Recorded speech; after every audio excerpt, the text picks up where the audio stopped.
to the Mango Effect podcast, where every week we talk about the path to living a limitless life and having the freedom to do it your way. No topics are off limits. We get into the practical, the hypothetical, and the downright juicy stuff. I'm Mindy Rosser, your host and lifestyle cheerleader, and I'm here today to talk about New Year, new goals. So, Merry Christmas, Happy Holidays, Happy Xmas, however you celebrate, Happy Hanukkah. I'm sure I forgot something. So excited that it's the holiday season, right? But I think a lot of trepidation around what is coming in the new year, and we start thinking, wow, I can't believe this year went so quickly. What's next? And sometimes we're all caught up in the festivities, but we know just around the corner there's another year coming. And I think for a lot of us, goals are one of the things that are like either looming in our minds or have us really excited. And I think we can be on many different ends of the spectrum. I don't think there's a right or a wrong.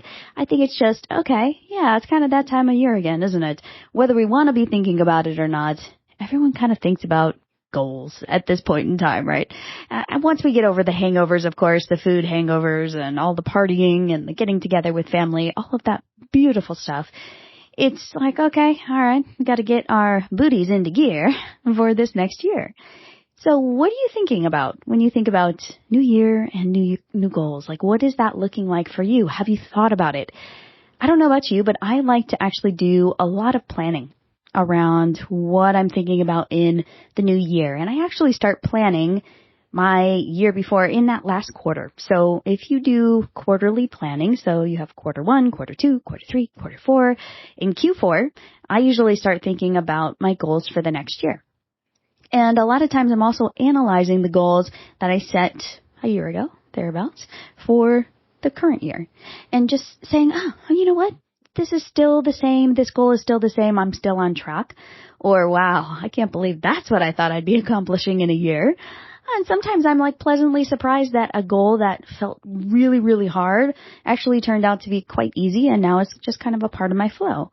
So when I think about, my yearly goals and really what do I want to tackle over the next 12 months, I think about the different projects. I think about the life vision. This is where I really zoom out a lot and start thinking about, okay, how is my life feeling right now? Am I on track? Am I not on track? What do I need to change?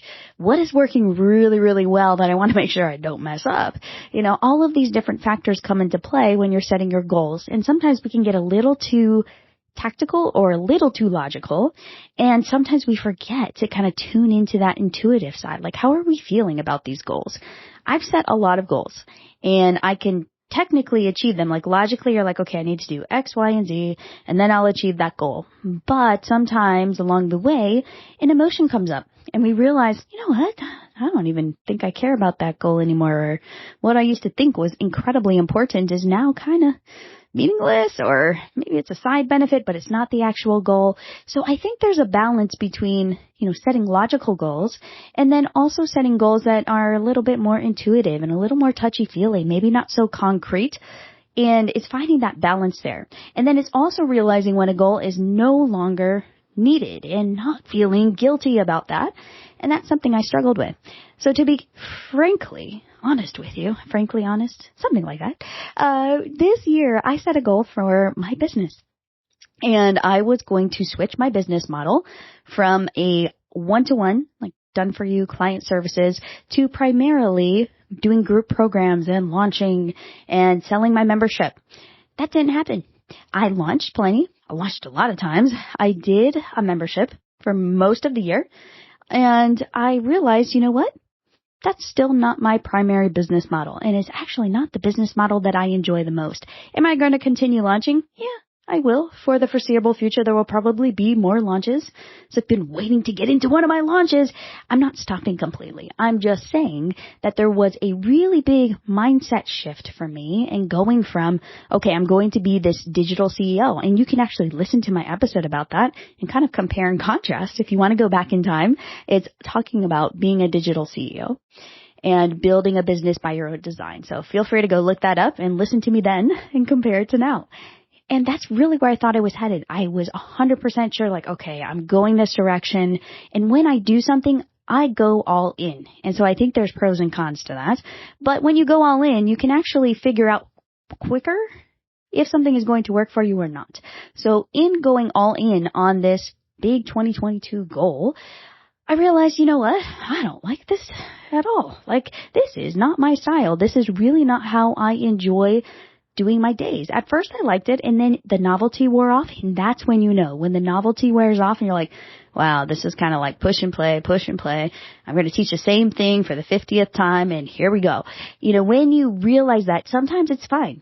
I think there are some things that I don't mind talking about a bazillion times over, but other elements of my business, which these launches required, the membership required, I just felt was getting a little too repetitive, and I really didn't want to be stuck here 10 years from now. And I see a lot of my peers, people that I started out with 10 years ago, and they're still doing the same thing and at the same level, and it looks like it's not progressing. So I had to take a really hard look and say, okay, Mindy, take off the rosy glasses, all those manifestation things that you've been listening to, and put on your realistic glasses. Can you see yourself doing this 10 years from now in this way? I had to stop. I had to think about it. I said, oh, no. My intention was, get in, do this for like 5 years, and then move on. So realizing that about myself, I realized it was time to shift. It was time to really focus on my clients, really focus on the agency stuff for now, and then think about, okay, where do I want my career to go from here? Do I want to go deeper into marketing? Do I want to look for a full-time job? Do I want to go back to school and get more skills? Do I want to shift my career down the road? What does that look like? And really thinking hard about it and going through the soul searching. And it's tough because sometimes you think, I've invested so much, it's too late, I'm too old. We have all of these reasons why we cannot do what we think we should do. But whatever we're doing now isn't working. So you feel like you're kind of caught between a rock and a hard place. Have you ever been there? Okay, everybody should be raising their hand right now virtually because, yes, we have all been there and we know how that feels and it doesn't feel that good. But once you get through that, once you do all of that, it's kind of like wrestling. I feel like it's like this internal wrestling match between all of these different ideas and concepts, and you're dealing with limiting beliefs. You're also dealing with your past. You're dealing with trauma. You're dealing with emotions. You're dealing with financial pressure. All of that can sometimes feel like a lot, but once you get through it, once you say, okay, this is actually where I want to head. And if I change my mind down the road, that's okay. And it was funny because I was just texting back and forth with one of my really good friends. I met her right around when I moved to Hawaii, and we've kept in touch. And she was just fabulous because I was a little nervous. I'm like, she's only known me since I moved here, and she heard my story about why we moved to Hawaii. Wow, it's so exciting. It's so cool. And now I'm telling her, you know what? We're relocating, and I'm going back to school, and I'm going to be switching my career direction, and it's going to take some time. And we went back and forth, and she said, Mindy, the beautiful thing is we always are allowed to change our minds. I thought, yes, we can always change our minds. So if we start heading in a direction and we can feel super confident, we can have no doubts. We know we're headed in the right direction. We're surrounded with the right people. But if at any point on that journey we decide to change our minds, we can. And our goals can change. And we do not have to feel guilty about changing those goals. So if you are in that messy middle, if you're like, something is not quite right and you're still trying to figure it out, that's okay. You have official permission to change your mind at any point in time. And you can always renegotiate boundaries. You can renegotiate careers, jobs, schooling, relationships, family, responsibilities. All of that can be figured out. But you have to do what's right for you right now and moving forward. And I think for me, there was a lot of this thinking about legacy. And I think I've mentioned it off and on over the past several episodes where legacy is really top of mind for me right now. And maybe it's just, I felt like there was a shift over my last birthday.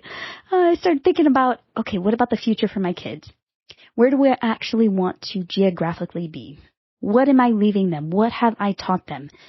What type of environment, what type of family are they going to carry on? And I know this is not all about me. It's not about the Mindy legacy. It is literally, what am I teaching my kids? What am I teaching the next generation? And a lot of that has been top of mind for me lately. And so in thinking through our next move and thinking through my goals for this next year, that's a big one. I feel like it's no longer just about Mindy and what Mindy wants and what is exciting to Mindy. It is about what is good for the family. Yes, what Mindy wants factors into that, of course, but it definitely has shifted, and maybe that just comes with maturity.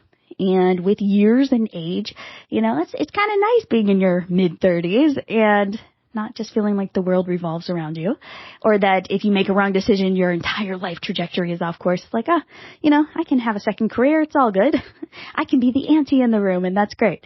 So I want to talk a little bit about goals. I'm actually going to share some of my goals with you, and hopefully it's encouraging and inspiring so you can maybe start thinking about goals that you want to achieve. Like, what's top of mind for you right now?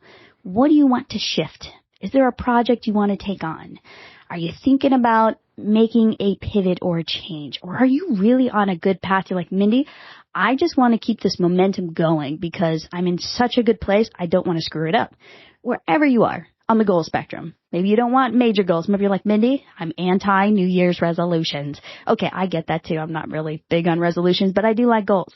And I do feel like goals and intentions, they don't have to be called goals. They really help us direct our life and our life path.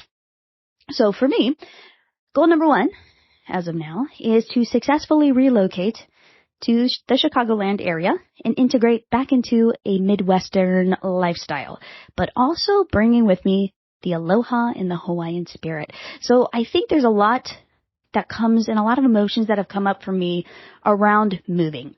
I love Hawaii. You've heard me talk about it. I love this island. I love this place. I love the culture. I love the people. I love the tradition. I love the days and the way that Hawaii is. It's a really, really special place. And so for me, when thinking I was moving, I'm like, I'm just going to miss all of that. And I said, wait. I can actually take that with me. Hawaii never has to leave. Hawaii is always still a part of me. It's a part of our family. It's a part of who we are. It's a part of what we have learned and who we have become along the way. I don't want to lose that. So how can I take that back with me and integrate it into a place that isn't an island? We got a lake, but it's definitely not the Pacific Ocean. So thinking through that and how I can integrate it into my life, I'm like, you know what? That's a beautiful thing. And for us, it's really been thinking about how we can always keep in touch with Hawaii and coming back to the island every single year. And so we talked to some friends. They have an Airbnb, and they're like, hey, anytime you want to come, leave a couple boards with us. We'll hold them for you. And we've got a place. So for me, I'm like, you know what? We're not leaving Hawaii. We're just, taking a bit of a detour, and we'll be back. And the Hawaii door is always open. So that's something that has been really challenging for me. And maybe you've gone through a geographical relocation and you know how challenging it is. Even just moving to a different house in the same area, that's hard too. Any type of move and you're leaving something that you have established and really worked hard to achieve, it's not easy. So hats off to you, kudos to you, but you can take the parts you liked with you. And the same thing happened when we moved here. There were a lot of things that I kind of took from the Midwest and brought to the island. For example, love weightlifting. So I brought the weightlifting here. And yes, we were seen as those funny surfers out in the water. My husband likes to weightlift too. And we're kind of jacked and big muscles. And so people would laugh. They're like, oh, you're a bodybuilder.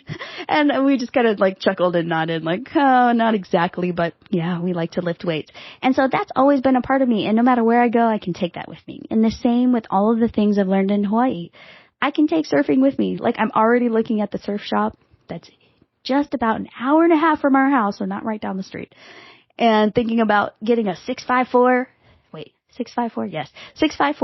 wetsuit, so I can surf in the really cold winter weather on Lake Michigan. And I'm stoked. I'm so excited. I'm like, this is going to be, so badass. I'm going to be out there in my big wetsuit and I'm going to figure out how to surf these crazy, wonky Lake Michigan waves.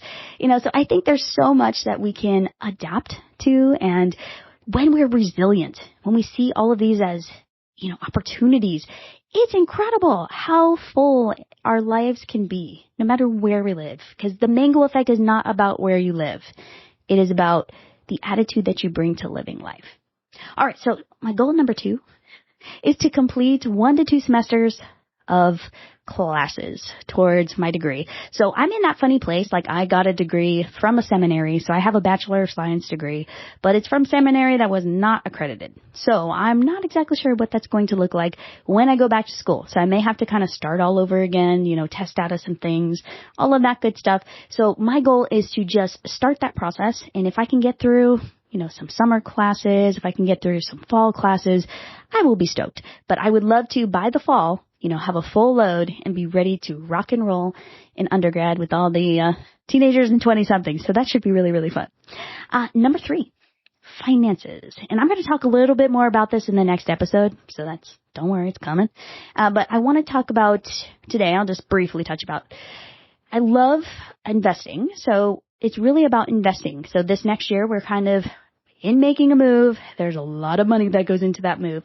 But as soon as the move is complete, we will be in a place financially that it's going to cost us, I think half or less than half of what it costs to live in Hawaii, to live in the Chicagoland area.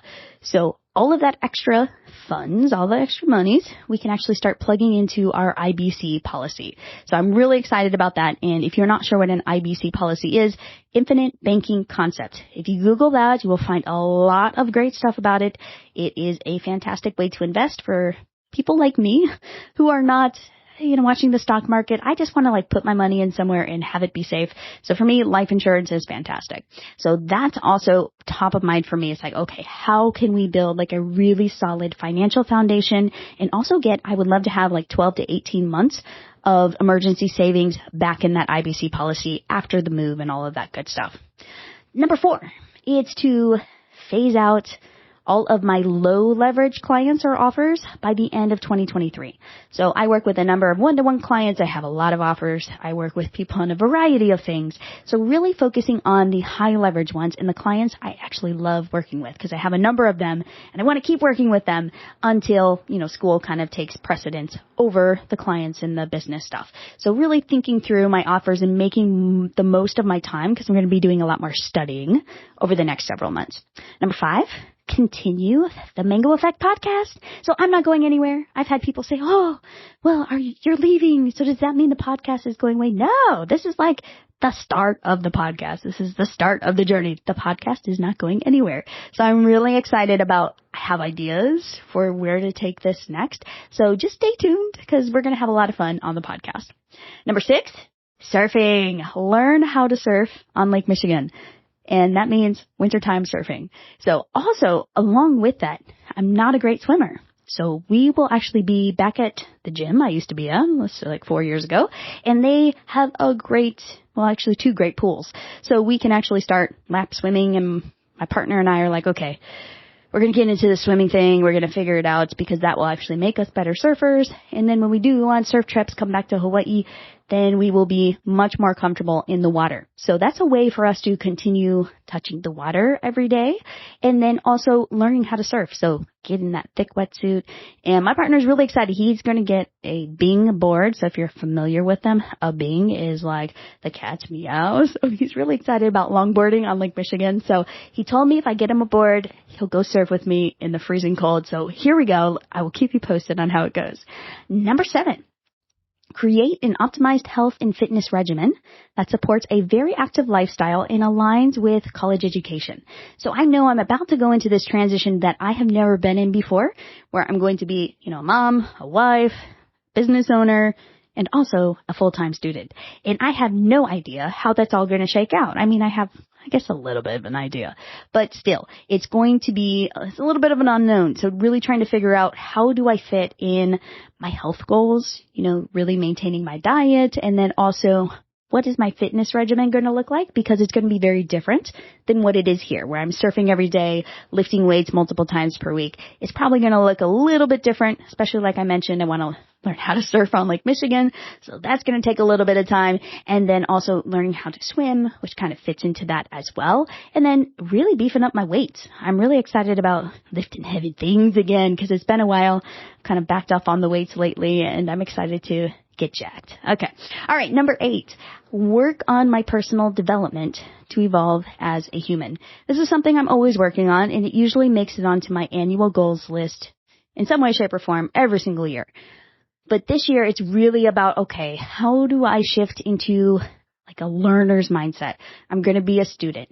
I'm going to have to be very humble because I have not done any STEM classes in many, many years, and I'm going to dive back into that and learn again. So I'm really trying to think about, okay, how am I going to condition myself for that type of work? How can I improve learning, just learning how to learn? How can I develop also in my relationships with my kids, with my husband, because our schedules are going to shift. I'm going to be relying on them a lot more for things. I won't be spending my day with them like I am right now. There'll be a lot more away from home time. So how does that all fit into developing as a human?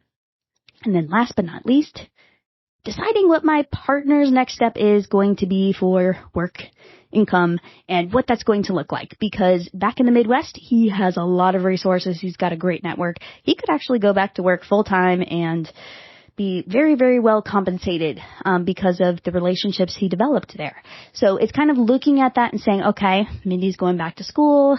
Is Jason going to go back to work? Or how is that going to look? What is our financial situation going to look like? Who's doing what, basically? So that's going to be a little bit of a discovery process. And it's going to also be a little bit of fun, too, because we get to figure out how we want to shake and bake this thing. So those are my goals. What are your goals? What are your goals for this next year? You don't have to have 9 of them, but just think through maybe 1, maybe 2. And if you're wondering where to start, I usually like to think of one like health and fitness goal. That's a really good place to start because there's always something that we're trying to improve physically or mentally or something in those different realms. So whether it's physical fitness or mental fitness, that's a good place to start. So I like to think about one of those. I also like to choose a financial goal. So what type of financial goal are you looking at? Are you trying to get out of debt? Are you trying to pay off a certain type of loan? Are you getting into investing? Are you buying your next house? What does that look like for you? What are some financial goals that you have or a financial goal? Then also, another one to have is like a hobby or something that's fun, like a passion project. Have you always wanted to write a book? Have you wanted to start your own podcast? Have you wanted to start a side hustle? Like something that is fun, that's like a hobby, but, maybe you make some income as well, but something that feels like a really gratifying project. That can also be really, really fun to do. And then number 4 is what are you doing for your family? So like in terms of how are you helping your family become a better family? And if you are not, if you're like Mindy, I'm single.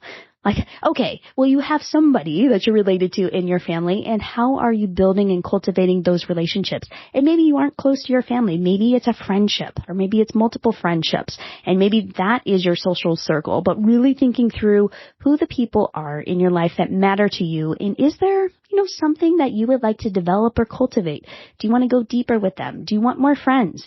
A lot of times we go through shifts, and like right now, I really want to make some more friends, like some really good, close friends. I would love to have 2, maybe 3 more close friends, just to start, sharing with and accountability and motivation, inspiration. So for me, that's something in the back of my mind that I'm also looking at as part of my personal development too. So those are some ideas to get you going on your goals.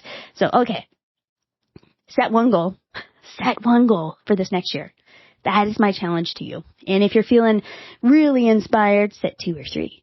And see how it goes. And then write them down. I think a lot of times we get all excited and we may write it down somewhere, but we don't actually look at our goals every day. I look at my goals every day. Every single day, I look at my weekly goals. I look at my monthly goals. I look at my quarterly goals. My annual goals, I usually look at once a week. But if you really want to make them happen, looking at them every single day makes a huge difference.